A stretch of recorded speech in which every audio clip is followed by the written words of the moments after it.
अब खैबर पख्तूनख्वा से वहां पे आमिर खान जो एक स्टूडेंट लीडर है उनको गिरफ्तार कर लिया गया था या अगवा कर लिया गया था, पता ही नहीं चला कि नामालूम लोग उन्हें कहां ले गए। लेकिन उसके बाद अली अमीन गंडापुर से मुतहर्रिक हुए, उन्होंने अपने राब्ते वाब्ते किए तो इनको बाजियाब करवा लिया गया। 1-2 घंटे के बाद वो वापस आए, बड़े खुश थे और उनका ज्यादा इस्तकबाल किया नौजवानों ने। उन्होंने कहा जी हम दोबारा निकलेंगे, और नौजवानों ने बहुत बड़ा प्रोटेस्ट भी किया था इनके अगवा होने के बाद। मैं आपको यह भी बता देता हूं कि अली अमीन गंडापुर ने यह पहला बंदा बाजियाब नहीं करवाया, यहां कुछ और लोग भी उठाए गए थे, सोशल मीडिया के कुछ लोग पिछले दिनों उठाए गए। एक बंदा सीटीडी के साथ रेड की एक और इदारे ने जाके, और उन्होंने एक बंदा उठा लिया। बंदा उठा के वो ले गए तो सीटीडी ने बताया कि हमें तो कुछ और बताकर लेकर गए थे, तो सोशल मीडिया का बंदा उठा के ले गए। तो जब वजारत आला यानी वजीर आला हाउस में पता चला तो फिर अली अमीन गंडापुर साहब ने मुदाखलत की और सोशल मीडिया का वो बंदा रिकवर किया। तो ये मुझे पता चल रहा है कि कंटिन्यूसली इस तरह के वाकयात खैबर पख्तूनख्वा में हो रहे हैं। लेकिन कुछ ना कुछ करके खैबर पख्तूनख्वा की जो गवर्नमेंट है वो बंदा बाजियाब करवा लेते हैं देर सवेर, लेकिन पंजाब में ऐसा नहीं हो पाता। पंजाब में जो 2 नौजवान कल सुबह अगवा किए गए थे उनके बारे में भी पता ही नहीं है रात तक कि कोई मुकदमा दर्ज हुआ उन पर या नहीं हुआ, और पता नहीं आज उन्हें किसी अदालत में पेश किया जाता है या नहीं किया जाता। बांग्लादेश में तो सूरत हाल यह है कि उन्होंने चीफ जस्टिस ऑफ बांग्लादेश से भी इस्तीफा ले लिया है। तलबा ने उन्हें मजबूर कर दिया, उन्हें टाइम दिया, जनाब आप इतने बजे तक इस्तीफा दें वरना हम आ रहे हैं। गए, जाकर उन्होंने घेर लिया, उन्होंने इस्तीफा 1 घंटे के अंदर दिया चीफ जस्टिस बांग्लादेश ने। उसके बाद उन्होंने कहा जी बाकी जो जजेस हैं, जो हसीना वाजिद के करीबी जजेस हैं, वो भी इस्तीफा दें। तो 5 मजीद जजेस ने भी इस्तीफा दे दिया। देखिए फजलुर रहमान साहब ने एक बात तो ठीक की है कि कोई और हुकूमत भी आएगी ना, चाहे इमरान खान साहब की हुकूमत आ जाए, तो अब मईशत जल्दी ठीक होने वाली नहीं है। पिछले 2.25 साल के अंदर मईशत को जो झटके लगे हैं और जितनी मईशत गिरी है, जिस किस्म का बेड़ा गर्क किया है शहबाज शरीफ साहब ने और पीडीएम की जमातों ने मिलकर, उसके बाद अब मुमकिन दिखाई नहीं दे रहा कि जल्दी पाकिस्तान की इकॉनमी वापस रिवाइव करे। देखिए ये जरूर होगा अगर इमरान खान साहब आ गए तो मामला बेहतरी की तरफ जाना शुरू होंगे, लेकिन खराब इतने हो गए हैं कि बेहतर होते होते उसको सालों लग जाएंगे। अब बहुत काम करना पड़ेगा, बड़ा बोझ उठाना पड़ेगा, और ये बोझ सारा उन्हीं पे डलना चाहिए जिन्होंने पाकिस्तान को इस हालत तक पहुंचाया है। उन्हीं को अपना पेट काटना चाहिए और उन्हीं को इसका बोझ उठाना चाहिए। पीडीएम की जमातों और उनके सहूलतकारों ने पाकिस्तान को यहां तक पहुंचाया है। पाकिस्तान का जो कौमी हीरो है अरशद नदीम, वो रात गए पहुंचे पाकिस्तान वापस, रात 1 बजे के करीब पहुंचे। उनको बाहर निकलते हुए लगभग 2 बज गए। उसके बाद वो एक बस के अंदर बैठे, बस भी खचाखच भरी हुई थी लोगों से, सिफारशी लोग उसके अंदर बैठ गए थे, मीडिया वाले भी थे, तो काफ़ी सफोकेशन थी। मैंने अरशद नदीम साहब से वीडियो कॉल पे बात की तो मैंने उनकी हालत देखी, मुझे तरस आ रहा था कौमी हीरो के साथ ये क्या कर रहे हैं, क्या ये तरीका है उनको लेकर जाने का।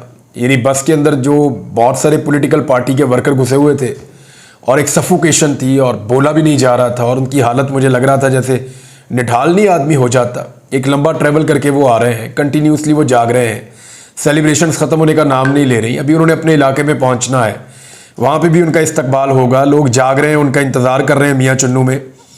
और फिर मैंने बल्कि वहाँ जो सहाफ़ी मौजूद थे उनसे मैंने कहा जी इनको गाड़ी में शिफ्ट करें और इनको रिलैक्स करें, एसी वाली गाड़ी के अंदर बिठाएं, उनको रिलैक्स करें, आगे इनका बहुत बड़ा इस्तकबाल है, पूरा गाँव इकट्ठा हुआ होगा। तो वो कहते हैं जी ऐसे ही कुछ अब करने का प्लान कर रहे हैं, और बस के अंदर से भी रश कम करने की कोशिश की जा रही है। उनकी फैमिली वाले भी बहुत परेशान थे। एयरपोर्ट के ऊपर जो है वो वही हुआ जिसका खतरा था। पीएमएलएन ने वहाँ पे ऐसा लगा कि नाका लगा दिया था।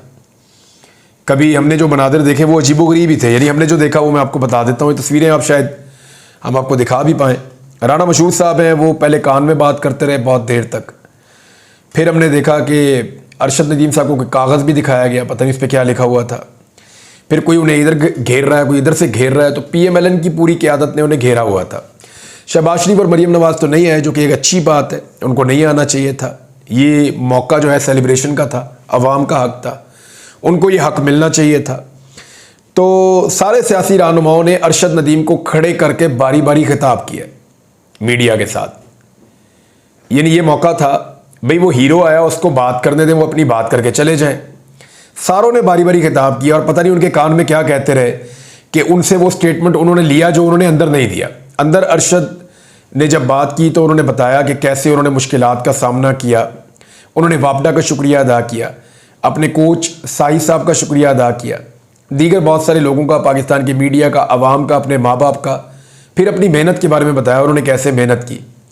आज से कुछ अर्सा पहले की एक रिपोर्ट भी है कि अरशद बड़ी मेहनत कर रहे थे, उनको कोई फंडिंग नहीं दी जा रही थी। उन्होंने कहा जी 7-8 लाख रुपए की आती है, ये अच्छी वाली जो है ये जवलिन, ये मेरे पास एक ही है, उन्होंने ये कहा था। अब तो वो बहुत सारी खरीद सकते हैं अल्हम्दुलिल्लाह, क्योंकि उन्होंने गोल्ड मेडल ले लिया है, बहुत सारे बच्चों को ट्रेंड भी कर सकते हैं अरशद नदीम। बहरहाल उनके एक दोस्त ने जब ये कहा कि हुकूमत ने कोई मदद नहीं की तो PMLN के कारकुनों ने उनके दोस्त को मारा भी, धक्के मारे, वो वहाँ से रिपोर्ट भी हो, बड़ा अनफॉर्चुनेट था। लेकिन एहसन इकबाल ने, राना मशहूद ने, ख्वाजा साद रफ़ीक ने, कुछ औरतों ने वहाँ पे बाकायदा खिताब किए मीडिया के साथ, हीरो को खड़ा करके, और फिर उनके मुंह से वो जुमला लिया जो ये बड़े दिनों से बोल रहे थे कि मैं उन्हीं का लगाया हुआ पौधा हूँ, प्राइम मिनिस्टर साहब का, और यूथ फेस्टिवल से आगाज़ किया और आज इस मकाम पर मैं पहुँचा हूँ। बहरहाल इन्होंने अपना काम कर दिया। लेकिन बस के ऊपर भी आप मैं हैरान कुन चीज़ देखें, दूध के डब्बे के ऊपर मरियम साहबा अपनी फ़ोटो चिपकाने के चक्कर में हर चीज़ के ऊपर ये अपनी फ़ोटो पेस्ट कर देते हैं, यानी मेडल्स के ऊपर भी इन्होंने अपनी फ़ोटो लगा दी है। अभी ये जो यूथ फेस्टिवल का वो लगा लोगों के पता नहीं क्या कुछ करके उसके ऊपर भी प्रमोशन कर दी है। और वो जो डबल डेकर बस तैयार की गई उसके ऊपर तो अरशद नदीम की फ़ोटो होनी चाहिए थी, उसकी फ़ोटो होनी चाहिए थी, उसने मेहनत की है। लेकिन उसके किसी कोच की फ़ोटो होनी चाहिए थी, पाकिस्तान का झंडा और ये चीज़ें होनी चाहिए थी। लेकिन वहाँ पे मरियम नवाज़ का फ़ोटो वहाँ पे भी चिपका दिया गया। यानी इनको अपनी सेल्फ प्रोजेक्शन का इतना शौक है कि ये बात आ ही नहीं सकते। जो अस्पताल बनाएंगे नवाज शरीफ अस्पताल, जो अस्पताल बनाएंगे फलां के बाप के नाम पे, फलां की माँ के नाम पे, फलां के रिश्तेदार के नाम पे, कौम का पैसा उड़ाओ ऐसे ही।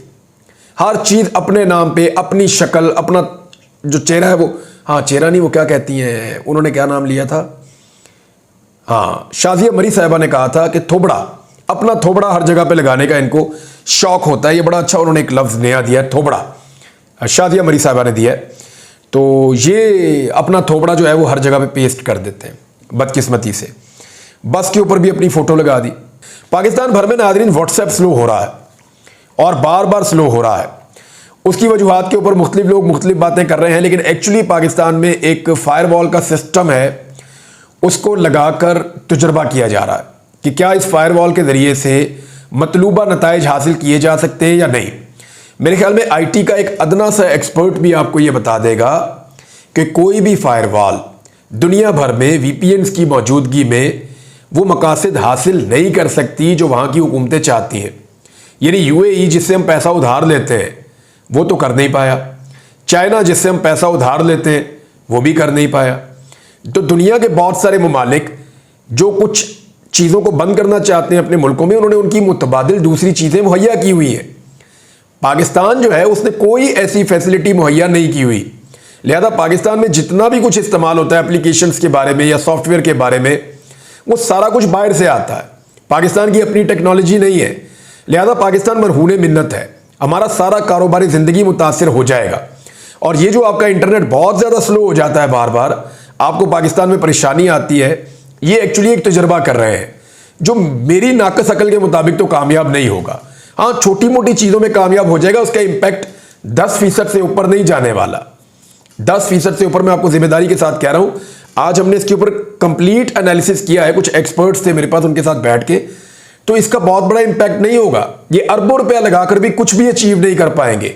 और ये इंटरनेट की दुनिया है, IT की दुनिया में नौजवानों की अजारादारी है, वो आपकी फायरवॉल का फुटबॉल बना लेंगे थोड़े दिनों के अंदर और आप देखेंगे कि आपके अरबों रुपए डूब जाएंगे। अब तक के लिए इतना ही, अपना ख्याल रखिएगा, अपने इस चैनल का भी। अल्लाह हाफिज़।